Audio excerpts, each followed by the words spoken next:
پھر جب انہوں نے باغ کو دیکھا تو ویران، کہنے لگے کہ ہم راستہ بھول گئے ہیں، نہیں بلکہ ہم بے نصیب ہو گئے۔ ایک جو ان میں سمجھدار تھا بولا، کیا میں نے تم سے نہیں کہا تھا کہ تم تسبیح کیوں نہیں کرتے؟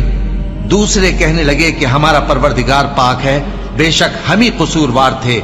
پھر لگے ایک دوسرے کی طرف رخ کر کے ملامت کرنے، کہنے لگے ہائے شامت، ہم ہی حد سے بڑھ گئے تھے، امید ہے کہ ہمارا پروردگار اس کے بدلے میں ہمیں اس سے بہتر باغ عنایت کرے، ہم اپنے پروردگار کی طرف رجوع کرتے ہیں۔ دیکھو عذاب یوں ہوتا ہے اور آخرت کا عذاب سب سے بڑھ کر ہوگا، کاش یہ لوگ جانتے ہوتے۔